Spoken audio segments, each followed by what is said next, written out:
ಆತ್ಮೀಯ ನನ್ನೆಲ್ಲ ಅನ್ನದಾತ ಬಂಧುಗಳಿಗೆ ನಿಮ್ಮ ಪ್ರೀತಿಯ ಮಲ್ಲಿಕಾರ್ಜುನವರು ತಿಳಿಸಿದ ನಮಸ್ಕಾರಗಳು. ಆತ್ಮೀಯರೇ, ನಾವಿವತ್ತು ಅಣವಾಳ ಗ್ರಾಮದ ಶ್ರೀ ದೊಡ್ಡನಗೌಡ ಸರ್ ಅವರ ಭತ್ತದ ಗದ್ದೆನಲ್ಲಿದ್ದೀವಿ. ಈ ಹೊಲಕ್ಕೆ ಫಸ್ಟ್ನೇ ಗೊಬ್ಬರದಲ್ಲಿ ನಾವು ನೇಸರ್ ಮ್ಯಾಜಿಕನ್ನು ಸ್ಪ್ರೇ ಕೊಟ್ಟಿದ್ವಿ. ಅದಕ್ಕಿಂತ ಪೂರ್ವ ಇದು ಏನೂ ಇರಲಿಲ್ಲ. ಆಮೇಲೆ ಅದರ ಡಿಫ್ರೆನ್ಸ್ ಹೊಲ ಇದ್ರ ಜೊತೆಗೆ ಹಚ್ಚಿದ್ದು ಇನ್ನೊಂದು ಹೊಲ ಐತೆ, ಅದನ್ನು ನಾನು ನಿಮಗೆ ವೇರಿಯೇಷನ್ ಆಗಿ ಇವತ್ತು ತೋರಿಸ್ಕೊಡ್ತೀನಿ. ಇದರಲ್ಲಿ ಕೊಳೆಬೇನು ಸಿಕ್ಕಾಪಟ್ಟಿತ್ತು. ಆಮೇಲೆ ಏನಂದರೆ ಗ್ರೋತು ಇರಲಿಲ್ಲ. ಹಚ್ಚಿದಾಗ ಫಸ್ಟ್ನೇ ಗೊಬ್ಬರ ಜೊತೆ ಕೊಟ್ಟಿದ್ವಿ. ಕೊಟ್ಟ ಒಂದು ವಾರದಲ್ಲೇ ಇವತ್ತು ನಿಮ್ಮ ಕಣ್ಣು ಮುಂದೆ ಇದೆ ಅದ್ಭುತವಾದ ಒಂದು ಭತ್ತದ ಗದ್ದೆ.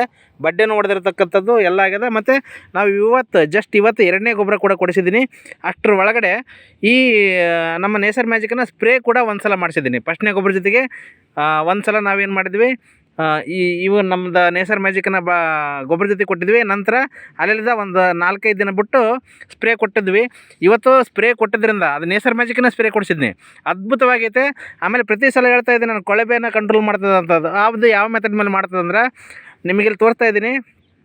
ಇವು ಸಸಿ ಜೊತೆಗೆ ಬಂದಿರತಕ್ಕಂಥ ಕೊಳೆಬೇಗಳು. ಹೌದ್ರೆ ಇದರೊಳಗೆ ಯಾವುದೇ ಹುಳ ಇಲ್ಲ. ಇವತ್ತು ನಾನು ಹೇಳ್ತಿದ್ದೆ ಬೆಳೆ ರಫ್ ಆಗುತ್ತಾ, ತುಂಬ ಅದು ಏನಂದರೆ ಕೊಳವೆ ಹುಳ ಅದನ್ನು ತಿನ್ನೋಕ್ಕಾಗಲಾರ್ದೆ ಹೊರಟು ಹೋಗುತ್ತೆ ಅಂತಂದೇಳಿ ತಾವು ಇದನ್ನು ಸೂಕ್ಷ್ಮವಾಗಿ ಗಮನಿಸ್ಬೋದು. ವೀಡಿಯೋದಲ್ಲಿ ಕರೆಕ್ಟಾಗಿ ಬರ್ತದಿಲ್ಲ ಗೊತ್ತಿಲ್ಲ. ನೋಡಿರಿ, ರಫ್ ಅಂದರೆ ಅದ್ಭುತವಾಗಿ ಇಷ್ಟಕ್ಕೊಂದು ದಪ್ಪನಲ್ಲೇ ಈ ಕೊಳವೆ ಐತೆ. ಅಂದರೆ ಆ ಒಂದು ಸೂಕ್ಷ್ಮ ಹುಳ ಇದನ್ನು ತಿನ್ನೋಕ್ಕಾಗಲ್ಲ.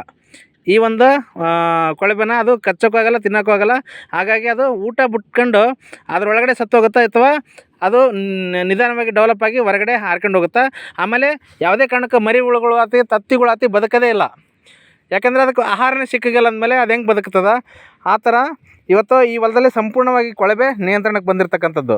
ಇವತ್ತು 3G 4G ಅಂತ ಭಾಳ ವಿಷಕಾರಿ ಏನಂದ್ರೆ ಪ್ರಾಡಕ್ಟ್ಗಳು, ಕೆಮಿಕಲ್ಗಳು ಕೂಡ ಕೆಲಸ ಮಾಡಲಾರ್ದಂಥ ಪರಿಸ್ಥಿತಿಯಲ್ಲಿ ನಮ್ಮ ಈ ಅದ್ಭುತವಾದ ಆರ್ಗ್ಯಾನಿಕ್ ಪ್ರಾಡಕ್ಟು, ಸಾವಯವ ಪ್ರಾಡಕ್ಟು ತುಂಬ ಚೆನ್ನಾಗಿ ಕೆಲಸ ಮಾಡೋಕತ್ತಿದೆ.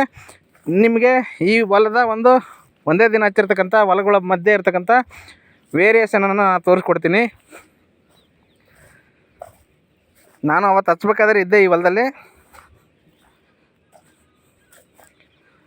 ಈಗೇನು ನೀವು ನೋಡ್ತಾ ಇದ್ರಲ್ಲ, ಈ ಹೊಲ ನೇಸರ್ ಮ್ಯಾಜಿಕನ್ನು ಉಪಯೋಗ ಮಾಡ್ಕೊಂಡಿರ್ತಕ್ಕಂಥ ಹೊಲ.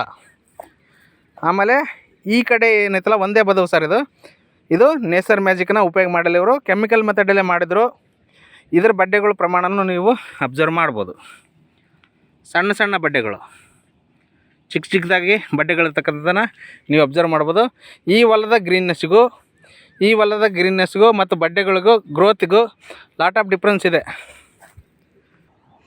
ಈ ಒಂದು ವೇರಿಯೇಷನನ್ನು ತಾವು ಗಮನದಲ್ಲಿಟ್ಕೊಂಡು ಯಾರೇ ನಮ್ಮ ನೇಸರ್ ಮ್ಯಾಜಿಕನ್ನು ನಿಮ್ಮ ಹೊಲಗಳಿಗೆ ಬಳಸಿದರೆ ಇದೇ ಥರ ಒಂದೇ ಬದವು ಇದ್ದರೂ ಕೂಡ ತುಂಬ ಡಿಫ್ರೆನ್ಸ್, ಒಂದೇ ದಿನ ಹಚ್ಚಿರ್ತಕ್ಕಂಥ ಗದ್ದೆ ತುಂಬ ಡಿಫ್ರೆನ್ಸ್ ಆಗಿ ನಿಮ್ಮ ಹೊಲಗಳು ಕೂಡ ತುಂಬ ಚೆನ್ನಾಗಿ ಬರ್ತದೆ. ಆಮೇಲೆ ಖರ್ಚು ಕಡಿಮೆ ಆಗ್ತದೆ ರೀ. ನಾವಿಲ್ಲಿ ಗೊಬ್ಬರನೂ ಕಡಿಮೆ ಹಾಕ್ಸಿದ್ದೀವಿ. ಆಮೇಲೆ ಯಾವುದೇ ಥರ ಕೆಮಿಕಲ್ 3G 4Gಗಳನ್ನ ಯೂಸೇ ಮಾಡಿಸಿಲ್ಲ. ಹಾಗಾಗಿ ಪ್ರತಿಯೊಬ್ಬ ನಮ್ಮ ಅನ್ನದಾತ ಬಂಧುಗಳು ಈ ಒಂದು ನೇಸರ್ ಮ್ಯಾಜಿಕನ್ನು ತಮ್ಮ ಹೊಲಕ್ಕೆ ಅಪ್ಲೈ ಮಾಡ್ಕೊಂಡು ಉಳಿದಂಥ ಎಲ್ಲ ಕೆಮಿಕಲ್ಗಳ ಪ್ರಮಾಣನ ಕಡಿಮೆ ಮಾಡ್ಕೊಂಡು ತಮ್ಮ ಕೃಷಿ ಖರ್ಚು ವೆಚ್ಚಗಳನ್ನ ಕಡಿಮೆ ಮಾಡ್ಕೊಂಡು ಲಾಭದಾಯಕ ಒಂದು ಬೆಳೆನ ಬೆಳ್ಕೊಳ್ಬೇಕಂತ ಹೇಳ್ತಾ ಈ ಮೂಲಕ ಈ ಒಂದು ವಿಡಿಯೋನ ಇಲ್ಲಿಗೆ ಸಮಾಪ್ತಿ ಮಾಡ್ತಾ ಇದ್ದೀವಿ. ಜೈ ಊರ್ವಿ ಮ್ಯಾನೇಜ್ಮೆಂಟ್.